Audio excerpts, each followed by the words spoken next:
It is now my singular honor and privilege to welcome His Excellency Governor Stephen Tsang to come and address this congregation.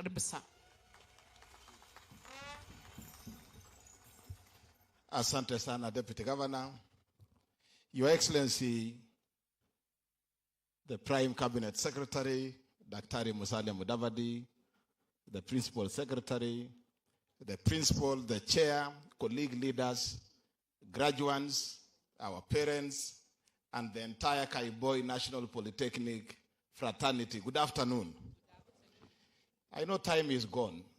Your Excellency, when this institution reached out to me and the head of public service to get them a guest, we had a chat with the area member of parliament, Mheshimiwa Abraham Kirwa, and we unanimously settled on you.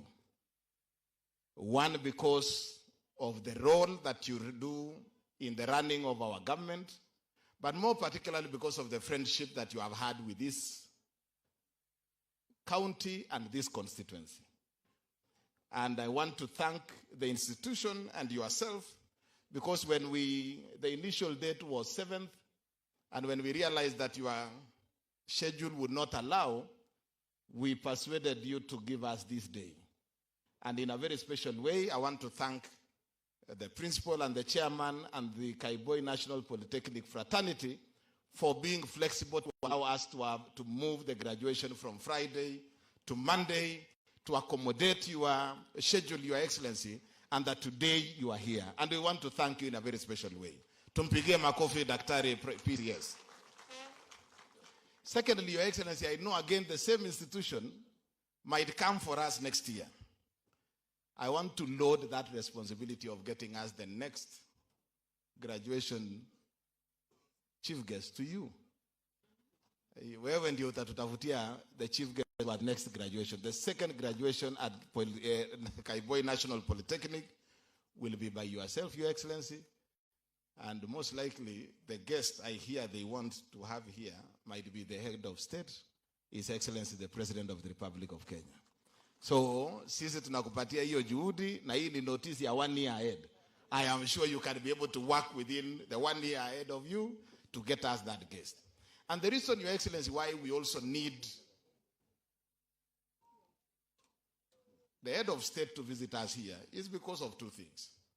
The elevation of this institution into a national polytechnic is not an end in itself.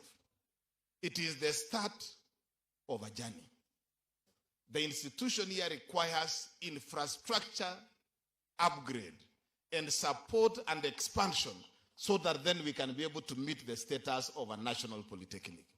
And we hope, Your Excellency, that you are coming here today and the support by the Ministry of Education and the TVET, together with your office and the support we get from national government, that this institution will be upgraded and that the facilities and the infrastructure, including the training and the equipment, will be upgraded so that we can be able to serve more young men and women who want to gain skills.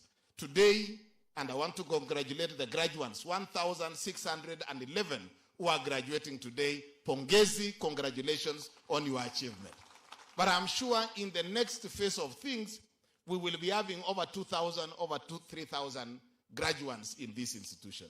And therefore, Your Excellency, we want to appreciate the reforms, and I want to thank the PS. She has been able to raise a number of the things that we have always raised are already being addressed by the State Department, including shortening the time that our students take to acquire skills in our institutions. If we can be able to reduce them even by half, start by reducing it to 1 year, then move to reducing it to 6 months, that will shorten the time. It will lessen the burden of paying school fees for our parents and our students, but also it will give them an opportunity to join the job market and contribute towards the building of our country. Your Excellency, TVET is the way to go.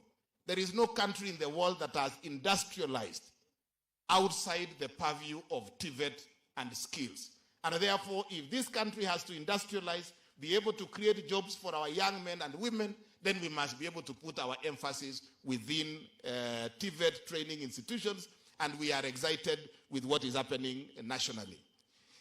Finally, on that small issue, Your Excellency, is that we know that the funding model has had some bit of challenges, particularly under the university funding model. But Your Excellency, it will interest you to know that the funding model has never had an issue with the TVET. In fact, for TVETs, it is working. The only challenge that we now have is that this funding model by TVET is conjoined with the university funding model, so that the small discussions that are going on around the university funding model is affecting the TVET, yet the new funding model was already working and is positively working for our TVETs.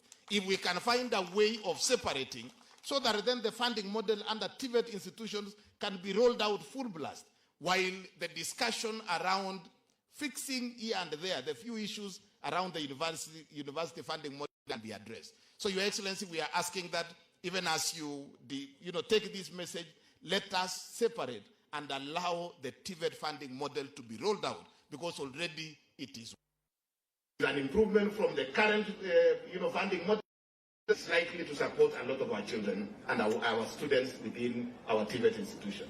Finally, Prime Cabinet, you are here when we came with the President and we talked to these wonderful people of Mosop and Nandi. We are excited about some of the programs that the national government has already rolled out in our counties. Your Excellency, there is one particular road that supports this institution. The road from Kipkaren all the way to Kaiboi, and the road from Kaiboi all the way to Kapsisilo. This is a road, Your Excellency, that was abandoned midway, and this other road is about 20 kilometers. We have already gotten funding for the road from here to Chepterwoi, across all the way to Kapkatembu. We have also some roads that we have agreed, Your Excellency, that we need link roads between Nandi and Kakamega, so that we open up the market between Nandi and Kakamega for purposes of business. But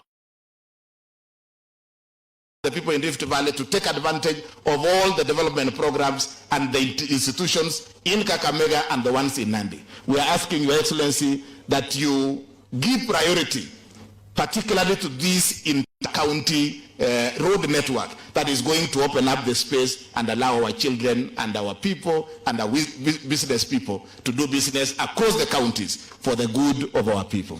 And therefore, Prime Cabinet Secretary, you are the chief guest. We want to hear you today. I want to shorten my remarks to that and take this opportunity as my greatest pleasure to invite our Prime Cabinet Secretary and the Cabinet Secretary in charge of Foreign Affairs and Diaspora Affairs to be upstanding and be able to speak to us. Karibu, Your Excellency, sir.